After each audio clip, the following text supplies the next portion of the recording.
Jean-René van der Plassen, bonjour. Vous êtes Bonjour. directeur adjoint du Figaro Magazine. Après les prix Jean Giono, Erwan Bergo, vous venez de recevoir celui de l'Interallié pour votre ouvrage « La nostalgie de l'honneur » aux éditions Grasset. Il s'agit de votre premier livre. Il est consacré à l'histoire de votre grand-père, le général Jean Crespin, gaulliste de la première heure et artilleur glorieux de la fameuse 2e division blindée, créée pendant la Seconde Guerre mondiale par le général Leclerc. Jean-René van der Plassen, pourquoi ce livre et pourquoi maintenant ? Alors ce livre, en fait, est sorti d'un seul jet.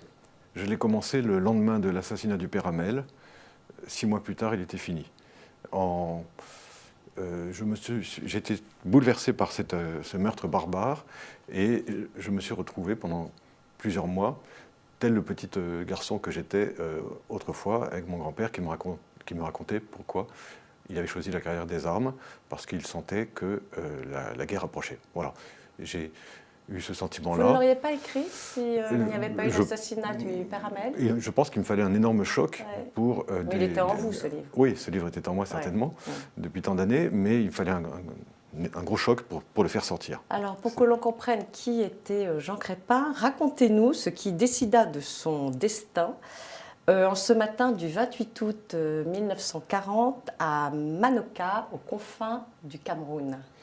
Alors effectivement, c'est une des 3 journées que les historiens appellent les 3 glorieuses de la France libre, parce que c'est au cours de ces 3 journées qu'on a vu les colonies d'Afrique équatoriale française se rallier à la France libre, donc poursuivre le combat, alors que la métropole avait demandé l'armistice. Et ce jour-là, le général Leclerc, qui vient d'arriver au Cameroun, envoie un émissaire vers mon grand-père, qui était capitaine dans l'artillerie coloniale et qui commandait une batterie de côte, comme on disait autrefois, à Manoka, donc à l'embouchure d'un fleuve qui mène à Douala, capitale du Cameroun. Et là, mon grand-père a demandé 1 heure de réflexion. Parce qu'on lui propose de continuer le combat.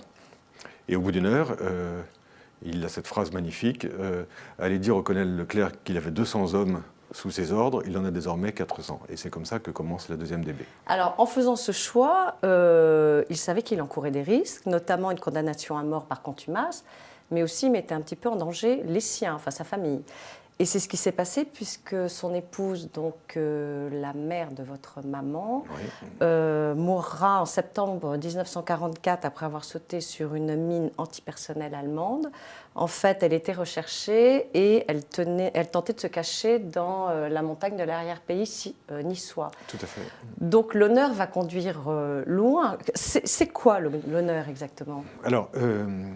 Alors, il y a 2 questions dans votre question. Oui. La première, rapidement, c'est que il était rare que les officiers de l'âge de mon grand-père, puisqu'il avait 31 ans en 1940, soient déjà mariés et pères de 2 petites filles. La plupart des compagnons de la libération de cette génération-là étaient célibataires et les officiers mariés étaient souvent plus âgés, avaient déjà en général atteint le grade de colonel, voire de général. Ce n'était pas le cas de mon grand-père. Donc le risque qu'il prenait était d'autant plus fort. Voilà. Sur la question de l'honneur, qu'est-ce que c'est que l'honneur ? Moi je dirais que c'est se tenir droit, tout simplement. Essayer de se tenir droit. Ce n'est pas facile. Droit et debout. Parce qu'on peut tenir droit et à genoux avant de mourir, mais on peut se tenir debout aussi. Voilà. Donc c'est se tenir droit et debout. Voilà. Alors justement, à propos de se tenir droit et debout, votre grand-père, comme d'autres officiers français, a souffert des renoncements et des reniements de la politique française, tant en Indochine qu'en Algérie. En Algérie, alors certains comme Élie Saint-Marc, refusant d'abandonner sur place les harkis, se sont rebellés contre le général de Gaulle. D'autres, comme votre grand-père, ont voulu rester fidèles à la parole du général de Gaulle. Comment concilier la logique de l'honneur et puis cette amitié entre frères d'armes ? Alors là encore, il y a plusieurs questions dans votre question. Très rapidement, ces années-là, de 1940 à 1965, pour aller vite, ont été extrêmement douloureuses pour tous les officiers français. Il y a eu la guerre de 39-45, et puis il y a eu ensuite les guerres de décolonisation, qui ont entraîné des choix et des drames de conscience absolument déchirants. pour en revenir à Élie de Saint-Marc que vous évoquez, je pense qu'en fait, il n'y a pas un seul honneur. Enfin, oui, c'est ça. L'honneur n'a pas de camp. Voilà, c'est ce que je dis souvent. Et qui d'Achille ou d'Hector pendant la guerre de Troie que décrit Homère est du côté de l'honneur, ils le sont tous les deux du côté de l'honneur. Ils se battent chacun pour leur patrie, pour leur ville, leur cité, hein, comme on disait à l'époque, pour ce qu'ils croient, et ils se battent de toute leur force et de tout leur être. Donc, je pense, pour avoir assez bien connu Élie de Saint-Marc, qu'il était dans sa vérité, en faisant le choix radical qu'il a fait en 1961. Et je pense que mon grand-père aussi, même si c'était un gaullisme un peu critique, et que je pense que la raison pour laquelle le général de Gaulle l'exfiltre du commandement en chef en Algérie, c'est qu'au fond, il trouvait que mon grand-père traînait un peu des pieds à mettre en œuvre et en pratique, en application plutôt, la politique d'indépendance de l'Algérie qui était déjà décidée à l'Élysée. Mais il est resté jusqu'au bout fidèle au général de Gaulle.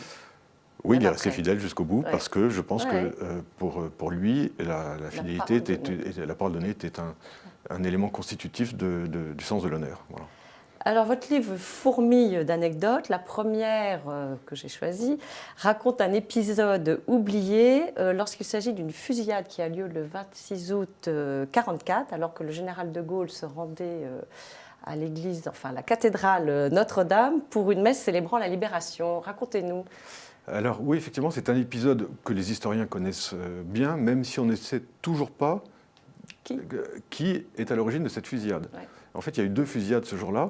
Une sur le parvis de Notre-Dame à l'arrivée du général de Gaulle. Il était accueilli par le général Leclerc. Et un détachement d'honneur de l'artillerie de la 2e division blindée que commandait mon grand-père et qui rendait les honneurs militaires au général de Gaulle. Donc, intervient une fusillade à ce moment-là. On ne sait pas qui la déclenche. Était-ce des miliciens? Était-ce des communistes? Était-ce un soldat allemand? Personne ne le sait. On n'a jamais su.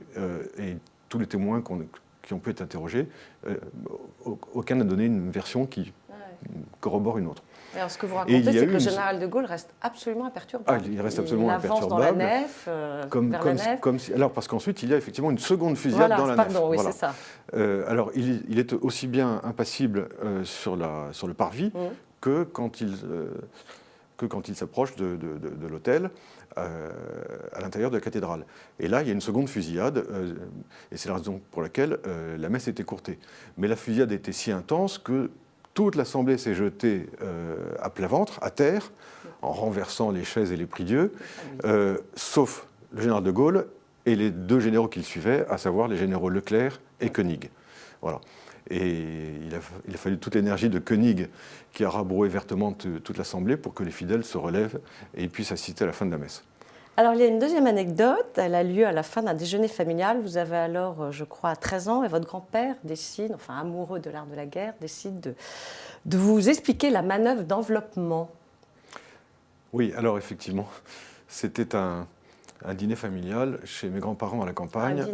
Un dîner familial. Et à la fin du dîner... il demande à tout le monde de sortir. Voilà, tout le monde sort, sauf le petit-fils qui reste. Et là, en distinguant les verres à eau des verres à vin, qui étaient des verres à pied, il me recrée de manière éblouissante et fulgurante la bataille de Cannes, en laquelle il voyait la première, la mère de toutes les batailles.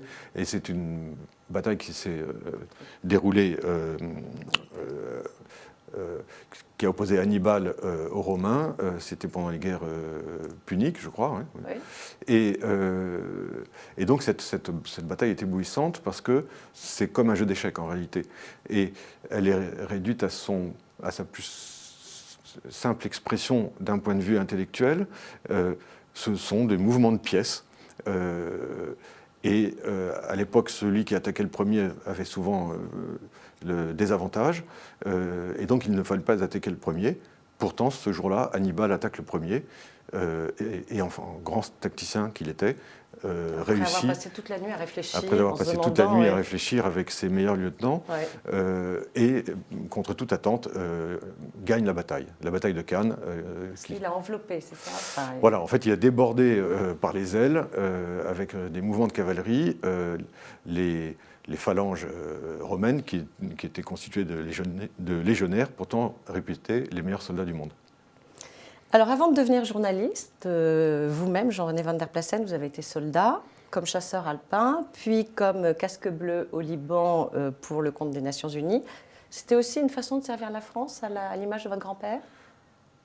Oui, c'est-à-dire qu'il y a eu un moment où je me rendais compte que je ne pouvais pas le comprendre totalement si je n'essayais pas par là, vous aussi, hein. Si je n'essayais pas de comprendre ce qu'était l'armée. Donc, c'est la raison pour laquelle j'ai souhaité, effectivement, dans le cadre de mon service militaire, m'engager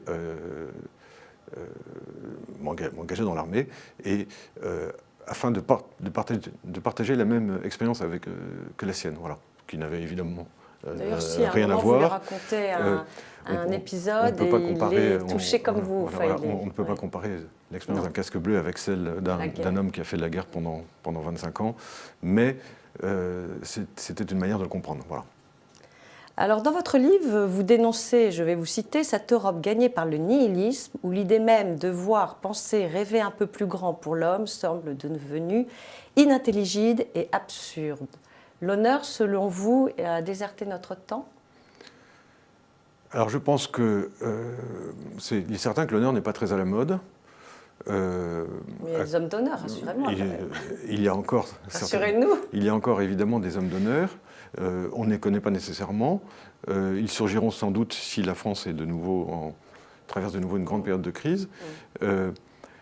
Mais je pense que c'est à cause justement du scepticisme, du cynisme et du matérialisme que l'honneur n'est plus à la mode.